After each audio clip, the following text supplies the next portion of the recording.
everyone. Welcome back. My name is Rachel Gonzalez. I am a recovering perfectionist, just trying to become more like Jesus and live in God's perfect will for my life. Today, I am sharing the pregnancy and birth story of my daughter, Eleanore. And I know that I said I was going to do this like 2 weeks ago, but we've been celebrating birthdays and then coming to the beach house, which is where I'm at right now. We bought this beach house almost a year ago, and they just finished it, so we are trying to get it like fixed up and just made up and everything. Last weekend we came and got the furniture installed. This week I'm just here kind of trying to clean, and I brought only my daughter today, this weekend. It's a nice little break from the older kids and from our foster daughter. It's been a lot of work having 4 kids, and I forgot how easy having one was. So it's been nice just getting to spend time with her and give her more attention than what I'm usually able to, and just kind of have some breaks. Although this morning, usually she goes to sleep at 8, and it's about 9:15, and she just fell asleep maybe 5 to 10 minutes ago. So I don't know what was going on this morning. She was having a little bit of separation anxiety after getting too much attention or something, but she's sleeping now. So I'm very grateful for that. And I'm ready to share her pregnancy and birth story, which obviously starts well before we even got pregnant with her, as most of our stories have. Obviously, also has a lot of, just God throughout the whole thing. So, um, to start, I know that I have shared this many times and probably in almost every video because it is a big part of our lives. But we lost our son, Cooper, in January of 2022. And that whole year, I was training for the Chicago Marathon to run. I was running for the Ronald McDonald House in honor of him. And it was a way for me to, one, put my grief into something meaningful, which it was, because we raised like almost $13,000 for Ronald McDonald House, and that was awesome. But also it was kind of a way for me to like not want to get pregnant again too soon.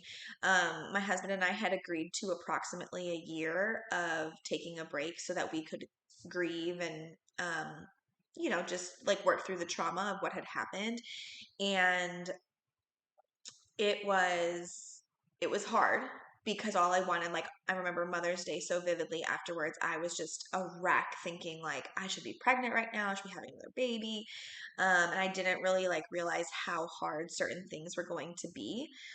And I really, really was hoping like, I'd like to just get pregnant, but I was putting it off for the marathon.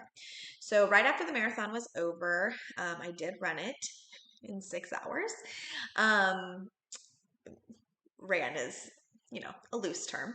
But I completed it and I got my medal. So, whatever. And then immediately afterwards, like I told Jose, I said, I want to get pregnant, like right now. And that month I did not get pregnant. I actually started to have some really weird symptoms, and I went to the physical therapist and found out that I have had and probably still do have a degree of pelvic organ prolapse. And so what that means is basically like some of my organs from my pelvic floor are just kind of like not sitting in there very well because my pelvic floor was very weak, probably from running the marathon and pushing my body harder than it ever had been pushed in my life. So that was a shock to me. I then was grieving over the fact that like, okay, well now I'm not getting pregnant this month, and I don't know when I'm going to get pregnant because this is something that needs to be like fixed before I can get pregnant. I remember when I went to the physical therapist, I was like, am I going to be able to have more babies? And they're like, yeah, we're going to fix it. It's fine. So anyway, so from October through January, I was doing a pelvic floor therapy program, and it helped. It like really decreased the symptoms and the issue. And then in January of 2023, a couple of things happened. One, Jose and I decided that we were going to start our foster care journey. We had talked a lot about adoption and foster care and what that would look like for our family. And like December to January, we were like, we just need to get started on it. We just need to do it. So in January, we started our foster care journey. And then also we celebrated the 1 year anniversary of the passing of our son Cooper. And I don't know what was going on that month. Like we were just like busy and grieving. And so on Cooper's birthday, we had gone as a family to visit his grave, and then we went out to dinner and we came back and put the kids to bed. And then Jose and I were like sad and chatting and hanging out, whatever. Um, and then we conceived our daughter. So I thought that was like, I don't know, like when I finally realized, because that weekend we went to Houston, like, so that was a Thursday, and then we left I think Friday night or Saturday morning for Houston to visit some friends, and stay in a house with them. And I said, I was like, well, I'm not going to drink anything, so I'm probably pregnant. And they're like rolling their eyes at me like, okay, whatever. And I'm like, no, I'm serious. Like, my water tastes like bleach. I got round ligament pain. Like, it's only been 3 days, but like, I'm probably pregnant. So, I ended up waiting to take a test until February 7th because, like, the timeline of it worked out such that 3 years prior, I had found out on February 7th, 2020, that I was pregnant with Brady. And if you listen to his birth story, you know that that was also unexpected and a little bit of a blessing, you know. And so I knew right away, I was like, I know I'm pregnant, but I'm going to wait to test because I think it'd be really sweet to find out on the same day, 3 years later. Like, that's really cool. Well, after I found out, I also found out that her due date was October 14th, which was Brady's birthday. And I was like, well, nobody's born on their due date. Like, so it's going to be fine. So I would tell people like, oh, she's actually due on, well, I wouldn't say she, because we didn't know. We didn't find out um, until she was born that she was a girl. And if you did not see my video that I posted of me finding out that she was a girl, you should go watch that because it gives me chills. Um, but so anyway, I find out, and immediately I'm like, this is so God ordained. Like, this pregnancy has to work out. It has to. Of course, because of my history, I was worried. And so I wasn't really as sick as like I normally was in pregnancy, especially because Cooper's pregnancy was the worst sickness I had ever had. I was like on medication and still throwing up. So I was a little bit worried. And I wanted to be able to go to the doctor when I was already off. So I scheduled my appointment for spring break, which would put me at like 10 weeks pregnant. And that was a long time to wait. I had always gone to the doctor at like 6 weeks pregnant with all my other kids. And so this was really hard for me to wait, to be trusting, to just like embrace the fact that like, okay, I am pregnant. A lot of things got me through that, obviously praying, scripture.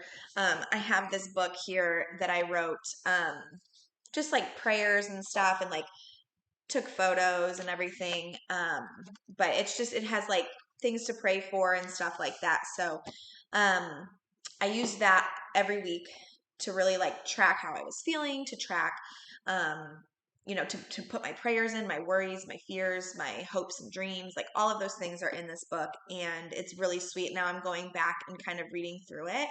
And it's just nice to see how the beginning of the pregnancy was and how much I really had to lean on God in those moments because I had nothing else. Like, my brain and my body and my fear and the devil, they were all just saying like, this isn't going to work out because, look at your history and like things like that. And so that was really hard to work through. But every time, I started to feel that way, I would just pray about it.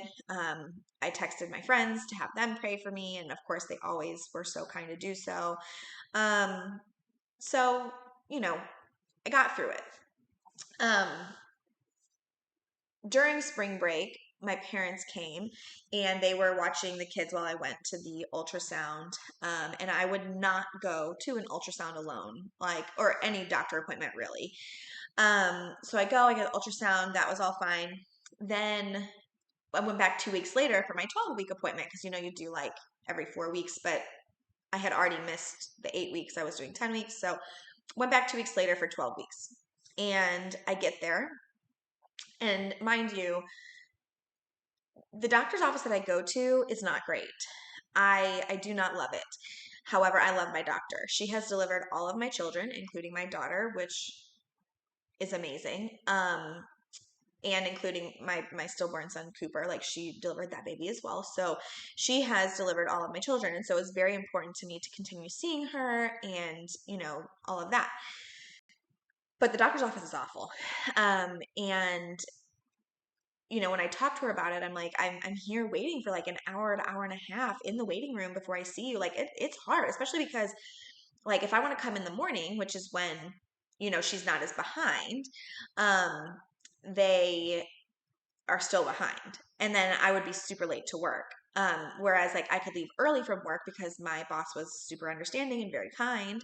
But I didn't like taking advantage of that, so it was difficult. But I wanted to see her and that was important to me. So I continued to do it. So I go to my 12-week appointment. I am waiting in the waiting room with my husband for over an hour. Finally, we get into the room and we're waiting in there for probably another 20 minutes. And of course, like I'm 12 weeks pregnant, so I'm not really feeling anything. I'm nauseous, but it's not what I'm used to. So I'm like, well, is this, like, am I just not nauseous because I'm not pregnant anymore or something's wrong? Or, I was getting in my head. Well, then the nurse comes in and she tries to find the heartbeat with the Doppler. Can't find it. Rationally, I know that this is super common. It's very normal. The um it had happened with me with all my other kids as well. Like at 12 weeks, I had gone, couldn't find it with the Doppler. I always had to go into like the ultrasound, like it always happened. But because my fear, my anxiety was so high, and then I had sat in the waiting room for so long, like I just like started crying and I was sobbing. And the nurse was like, okay, well, I'm gonna get the doctor. So we wait like about 20 minutes for the doctor to come because obviously she's seeing other patients. She's delivering babies. She's doing stuff. Like it's not like, it's not like she didn't want to be there, but she's got other stuff going on. She's working. So she's doing that. She comes in and she's like, well, look, I don't even want to mess with this. She's like, we're just going to put you straight in for an ultrasound. Like, we're going to make sure everything is okay. I already have you on the list. It's another 20 minutes before they take me back to get my ultrasound. So the whole time I'm just like a mess. We go back, we see the baby. The baby is fine. It was so much unnecessary stress. And it was one of like the worst moments of my life, honestly, because it was just like, I can't go through this again. But thankfully, Jose was there with me. He was able to be. And he did go to almost every single one of my appointments. There was a time toward the end of pregnancy where I started to like, I knew like in the morning I'd feel the baby moving. So like, okay, I can go to this appointment by myself. Like I feel confident that everything's fine or whatever, but I think that maybe happened twice because then after my 12-week appointment, I started seeing maternal fetal medicine and my doctor on and off every 2 weeks. So maternal fetal medicine once a month, my doctor once a month, but on 2-week cycles. So I was going to the doctor a lot. And it got to a point where, well, let's see. It must have been, yeah, so it was in May that I found out that my daughter was measuring small the whole time. They're like, oh, well, she's in like the 10th, 11th percentile. She's really small, whatever. And to be fair, like my son was in the first percentile for height for the entire first 4 years of his life. So I feel like if we had done extra monitoring on him in the womb prior to birth, he probably would have been the same, like very small. They probably would have had worries. At one appointment, I think it was, she was measuring in the third percentile and they're like, this is really small. They were saying like she has, FGR, fetal growth restriction.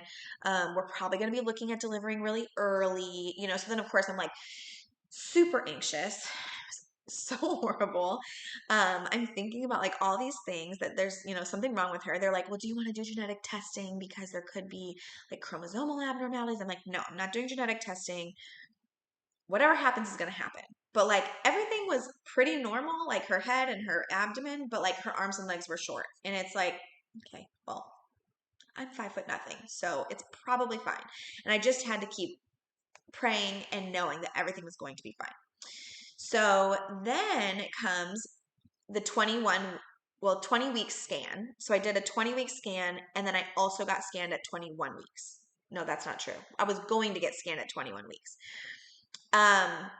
But what is coincidental about 21 weeks, okay, is that obviously like I lost my son Cooper at 21 weeks.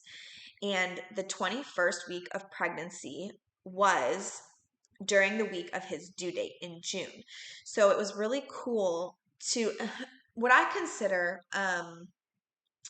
Eleanor's pregnancy and birth to be is a redemption of what happened with Cooper. And so this time in my life, June, the week of June 4th, that was so sad because I was supposed to be having a baby and I wasn't, was now marked with the fact that I got to see my baby on the anatomy scan, perfectly healthy, even though just 2 weeks or 3 weeks before she was at the 3rd percentile, she was now back up to the 10th. It was probably what my doctor said is like, well, it was probably just like she was in a bad position at the previous ultrasound, and that's why like everything looked smaller. And so then when I went back and they were like, oh, like she's in the 10th percentile, like we're back to like the safe zone or whatever. It was like, okay, baby's healthy and fine. I'm pregnant. I feel the baby moving, and everything feels really good. And so all of that was a really great redemption for me of that whole week, because it was like, yes, I lost my son. Yes, I should have a 2-year-old right now, but at the same, or what would have been 1-year-old, a 1-year-old right now, but I have a baby that is healthy and growing and perfect right now too, so it was like being able to just like kind of rewrite the narrative of that week was really special. And then the rest of the pregnancy went on pretty uneventful. I didn't do the gestational diabetes screening because I knew that I was probably going to have it. I had it in my pregnancy with Brady, and I probably would have had it with Cooper. And I did have it with Ellie, but the only way that I knew was because of I was taking my sugars. And so at 28 weeks, I started taking my blood sugar.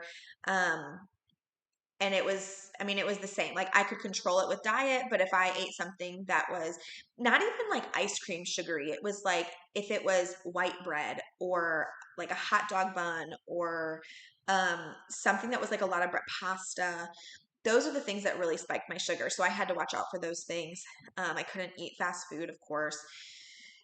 That really spiked my sugar. So it was, I had gestational diabetes, but I was controlling with diet again. So this time, I was already seeing maternal fetal medicine anyway, so we just kept on with that.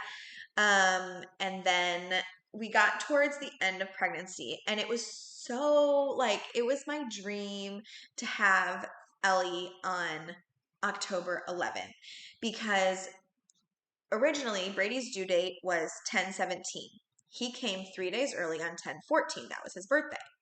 So Ellie was due on 10/14, his birthday, and I was like, well, what if she came 3 days early on 10/11? And I really wanted her to be born on the 11th because that would have been the 10-year anniversary of when I met Jose, like to the exact day. And so I was like, that would be so cool.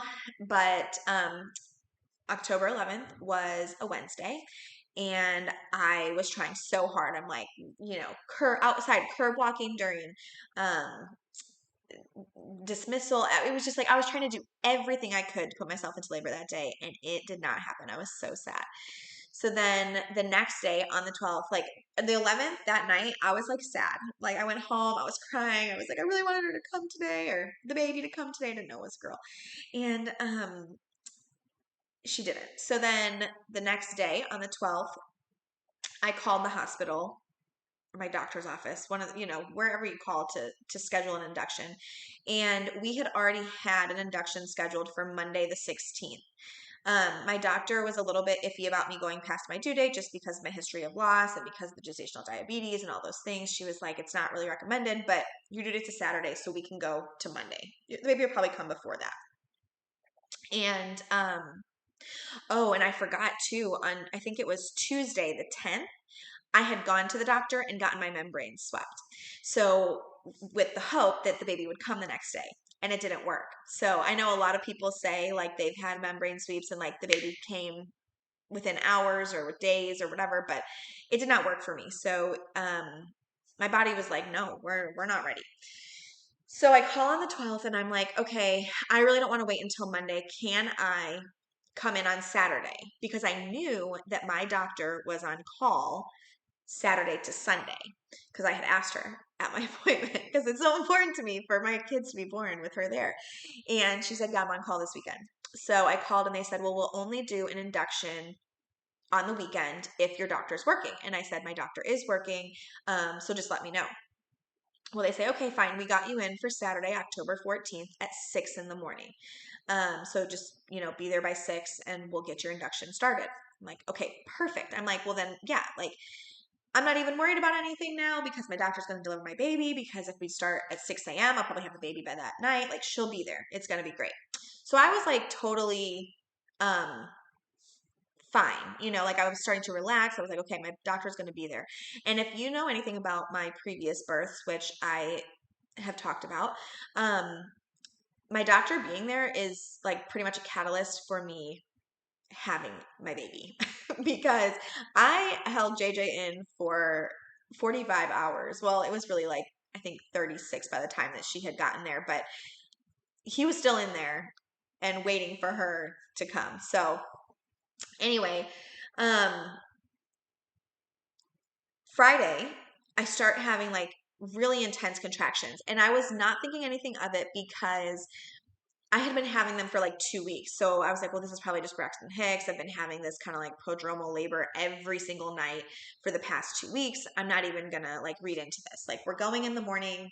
We had, because even like the week prior, I think it was Sunday of that week, I had had really intense contractions during the day and through the night. And I asked my sister-in-law and her husband to come over just in case I had to go in the middle of the night. And they stayed 2 days from Sunday to Tuesday. And there was nothing. So I think Wednesday, they stayed until Wednesday because they stayed until after my membrane sweep. So then when nothing happened on Wednesday, I was like, you guys can just go home. Like you guys have been staying here. Like I have this induction now scheduled for Saturday. So like just go home. So they went home. They came back Friday night because they knew that Saturday I was going early to get induced. And that night I was really like having some intense contractions. My sister-in-law was like, are you okay? Are you sure everything's all right? And I was like, I mean, it is what it is. I've been doing this for weeks. Like I'm not even going to put any stock into what's happening here. So we go to bed and then just like my other labors, my other births, JJ started at night, Brady started at night. It was about 11 o'clock at night. I woke up and I could not sleep through the contractions. I was like, okay, these are real contractions. And they started out the same way they always do. Back and forth, like 10 minutes, 7 minutes, 5 minutes, 3 minutes, 7 minutes, 10 minutes, like just all over the place. And I just was like, okay, well, I'm going to try to sleep as much as possible because we have to wake up at we have to leave the house at 5 to get to the hospital by 6. So I'm like just trying to work through the contractions, trying to sleep, and I'm like, I can't sleep.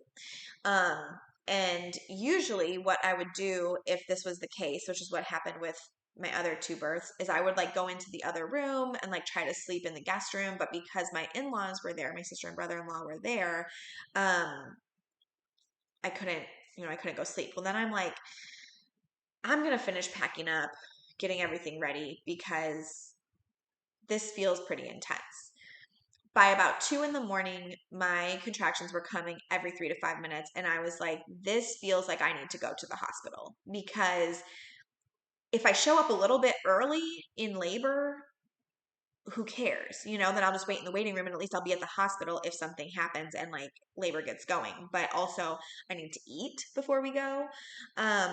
So I woke up Jose around like 2:30 or 3 in the morning, and I said, hey, like, I think I'm like in labor, so we should probably go. And he's like, well, we're going in like 2 hours. Can we wait? And I'm like, I don't think so. I think it's probably good if we go now. So he's like, okay. He wakes up, we get everything packed up, the last minute things. And we head out the door. And I can't even remember. I don't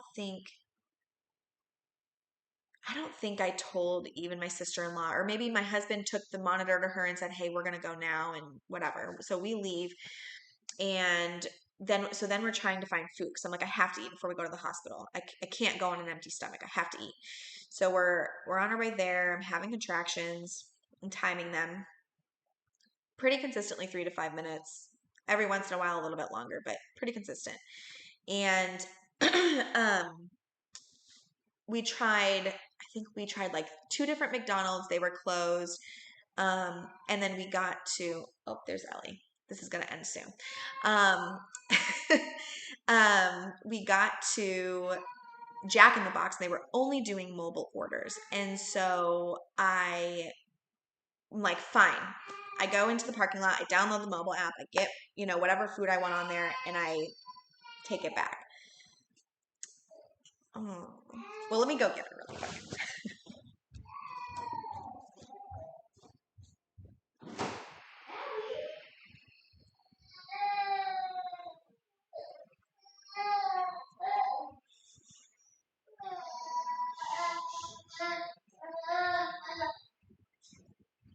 You want to say hi? Say hi. You sad girl. Are you taking a good nap? Say hi. So this is Ellie. This is the one I'm telling the story about. Hi.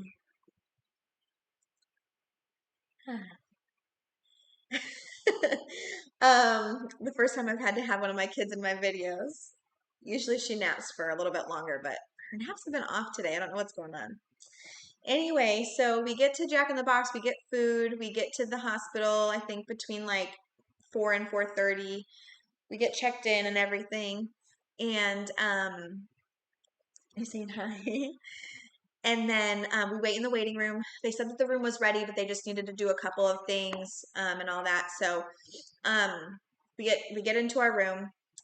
Immediately when I get on the monitor, the nurse seems a little bit concerned, and she's like looking around, and she's like, and I guess the heart rate was kind of low, I think. And she says, let me just get a second person in here. So she calls somebody in.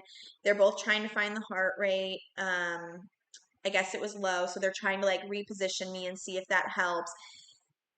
I hear her kind of say something about like, I don't know if it was like anesthesiology or something, but like something that told me like, okay, it sounds like they're trying to get ready to put me in for a C-section. And I obviously did not want that. So I'm like trying not to panic, but I'm kind of panicking. Finally, they get me into a position where the heart rate's good. Everything's fine. They get me on the monitor, and it was good. So I'm like, okay, thank God. Do you want to get down? So I get on the monitor. I'm just kind of sitting there. My husband and I, we were listening to the Carpool podcast, which is one of my absolute favorite podcasts, and did that for a while, although my contractions were pretty strong at that time. So I don't really remember, like, I can vividly remember when I went for the boys that I was 3 centimeters when I got there. I don't remember how far along I was with her. But they kept, you know, saying like, okay, well, we're going to start the induction soon. Like, we'll go get the Pitocin, and all that stuff. And, you know, but you have to be on the monitor for 30 minutes before they can start Pitocin, just to make sure that like the baby's heart rate's good and you're good. And so then the nurse had come in and been like, hey, I saw on your birth plan that you want to be able to like move around freely. We have these like kind of more like sticker monitors that I can put on you so that way you can move around. Would you like me to do that? And I said, yeah, sure, that sounds great, because these hockey pucks really are awful. So she goes and gets those. Well, then she's having a hard time getting them on. Well, now at this point, I've been off the monitor for a while, and because of that, they have to start my 30 minutes over. So that happens. She can't get them on, and it's like, whatever, you know, let's just forget it. Let's just do the hockey pucks because we know they work. And because of the scare earlier, I really want to be having the monitoring a little bit more anyway. So it takes a while for her to go, you know, to get everything changed out. Then after she gets me on, I really had to go to the bathroom. Then I was accidentally off the monitors for too long, where they had to start the 30 minutes over. So all of this is happening from about like 5 in the morning until maybe like 8 or 9. And when my doctor gets there, she comes and checks in, and I think I was like 5 centimeters, and they're like, okay, well, you know, once we have it, we're gonna start the Pitocin. Well, by the time that like everything was a green light for the Pitocin, I was already in active labor. So I think it was around 11:30. I was like, I'm feeling like I need to push, and I think that was also like right then is when my water broke. So I'm like, I feel like I need to push. Then my water breaks. So they're thinking like, okay, it's going to probably happen pretty quickly. But I need, like, my doctor was like, I really need you to get up on the bed, because like I was standing, and that's how I, you know, I like to labor. I like to stand next to the bed with my hands on the bed. And she's like, if the baby comes, you know, she's going to be going to the floor, and it's going to be really hard for me to deliver that way. So she's like, if you could just get up on the bed, I'll get you a squat bar. So they go get a squat bar, I get on the bed. And I'm kind of leaning forward. Like, I kind of wanted to be on my hands and knees, but she was like, it's not helping, because the baby kept basically, and this is kind of what happened all throughout those last 2 weeks of my pregnancy, is that I would feel the baby come down, and I'd feel like the head was there in my pelvis, and I'm like, oh, I think I'm gonna probably go into labor soon. And then the next morning I would wake up, and the baby would feel super high again. And so I think a lot of that was just a lot of extra room. Like, it was my 7th pregnancy. There was a lot of room in my uterus for the baby to move around, come in and out. So I think that was kind of happening a lot during labor as well. And so because of that, come here. Because of that, she wasn't really like engaging. And so when the doctor checked me, she was like, you know, you're good, but like the baby's not there. Like, the station is like 0. So I ended up trying to like stand up more, but I kept leaning forward. And the doctor was like, I think we might need to get you on your back to help get the baby like out of your belly. And so I laid down on my back, and literally, I don't know, 5 minutes later, the baby came. She was born at 12:52 p.m. I was super happy, because this was the first baby that I delivered without Pitocin. And so that felt good, that I like didn't have to have Pitocin. My body was able to do it on its own. And so that was fun for me. But it was stressful, because when she came out, she had the cord wrapped around her neck 3 times. And of course, like, I didn't know that really. Sorry, she's over here messing with all this stuff. I didn't really know that, because I couldn't see, but like, then they said like, oh, she had the cord wrapped. And then they're like, okay, she's a little stunned. So, and you can see all of this kind of in the video that I have the professional video that I posted to my YouTube channel. You cannot touch this. So